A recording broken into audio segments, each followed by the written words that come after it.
Welcome to this month's Who News program, Pittsburgh Tarentum Campgrounds. In 2020, the campground is celebrating its 171st year. A hidden treasure in the Campton area of Natrona Heights neighborhood. Let's begin with a brief history about the campgrounds, and as known to some, a mini Chautauqua.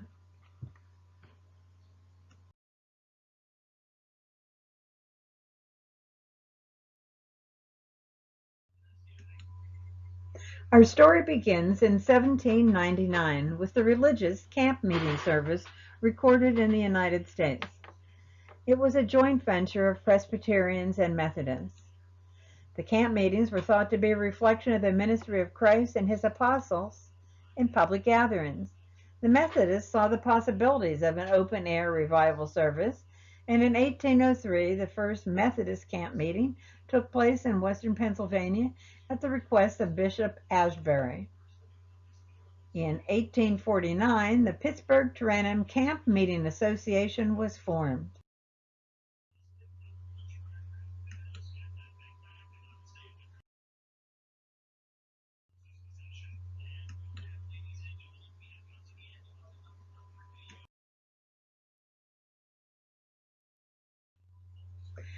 The first Pittsburgh Tarentum camp meeting service was near Harmerville, along Deer Creek.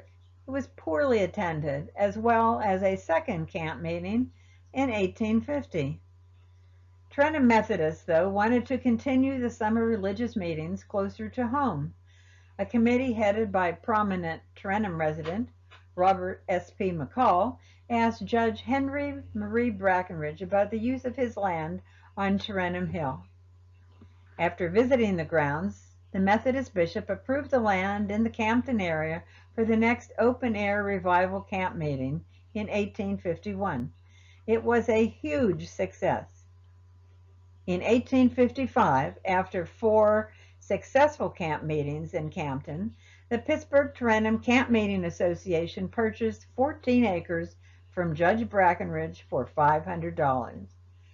$14,375 today. If the land was not used for religious meetings, the property would revert to the Brackenridge estate.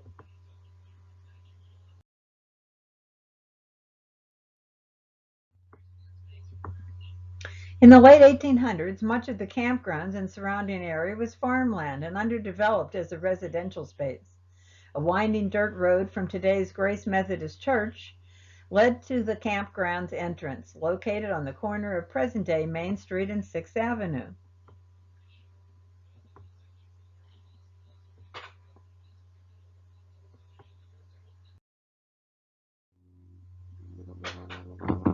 By 1856, the campgrounds had a busy schedule and many problems to solve. Many tents had to be put up for visitors. Straw was needed for beds. Candles had to be secured. A large tent had to be erected for religious services, and several churches set up prayer tents. Rules and restrictions were set forth to assure the peace and tranquility of all guests and animals on the grounds. Canal schedules had to be worked out. Railroad did not arrive until 1865 in Tarentum. Canal, horse buggy, or wagon were the only modes of transportation for visitors coming from long distances. For the canal, or later the railroad, hack drivers would take the visitors to the campgrounds for 25 cents each way. Each year, the camp meetings were more prosperous. Thousands were attending the campground revivals. Here's an example of pioneer campers staying in tents and what the tents might have looked like. Later on, some of the early cottages. These replaced the tents. Some say in the 1860s as many as 130 graced the landscapes.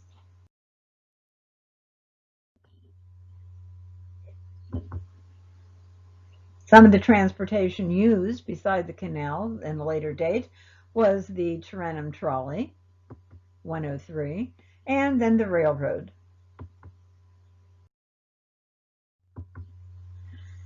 April 22nd, 1876 was a terrible time for the campgrounds. A timber fire destroyed most of the campgrounds and many trees.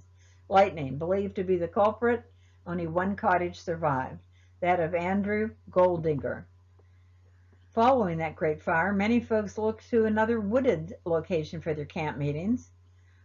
A tract of land across the river from West Tarentum was proposed. It would be known as Valley Camp.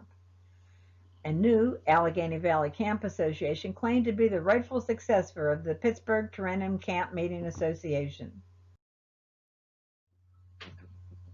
After the devastating fire of 1876, the ruins of the campgrounds gave way to rebuilding and renewal.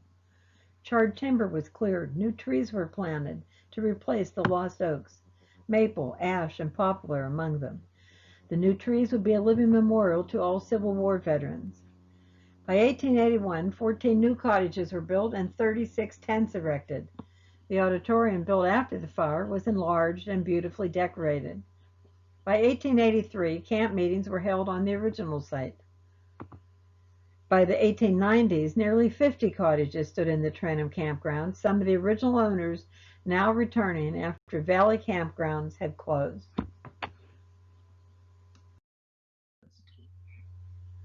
These are some of the cottages today.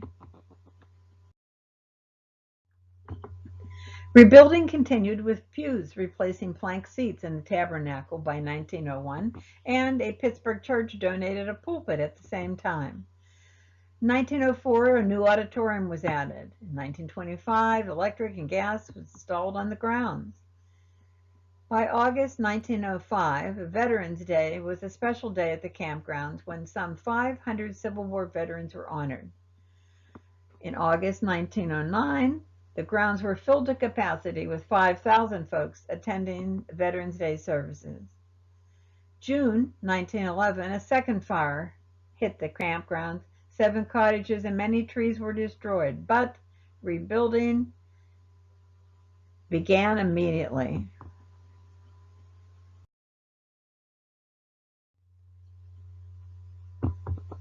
Here we see the tabernacle today.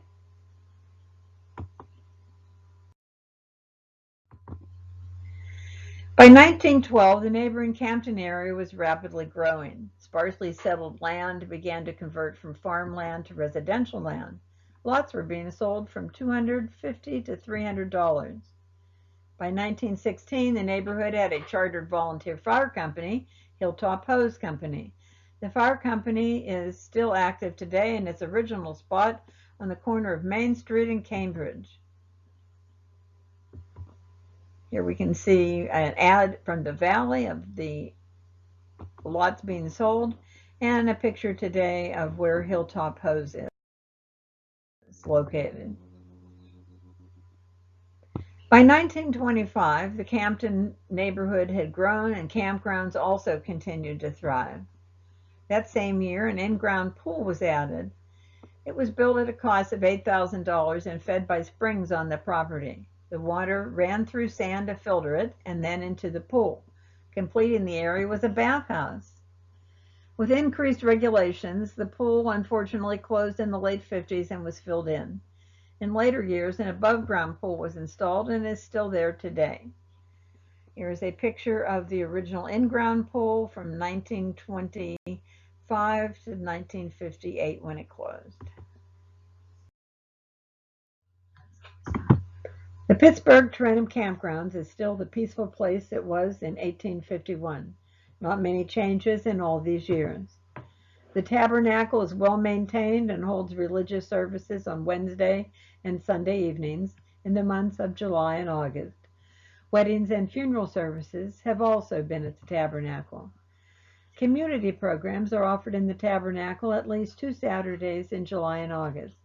Some of the past programs have been Steel Drum Band, the Celebrant Singers, the Alikiski Barbershoppers, Mary Ann Cornetti, acclaimed soprano from New Kensington, the Allegheny Boys Quartet, and Linda Jameson, contemporary park vocalist from O'Hara Township. Here is a past wedding at the tabernacle. A social hall now stands where the old auditorium used to be. It is used for the annual campground sale and may be rented for graduations, reunions, showers, etc. No alcohol is permitted. Only 33 cottages stand on the campground today. Campground is open from April 1st to October 31st. Any vacant cottages may be available for purchase after the association has approved the buyer. Furnishings and electric are included in the sale price. Owners pay an annual fee plus pay for their own water, sewage, and phone. Serenity Lane is the perfect name for the road connecting all the cottages in the campground. This small wooden spot is truly a hidden treasure of quiet and peace amidst the stress and noise of the city not far away. Some of the resources used are listed below. This ends our Who Knew program for today. Who Knew programs are presented monthly on the third Tuesday at 6 p.m. Hope to see you again.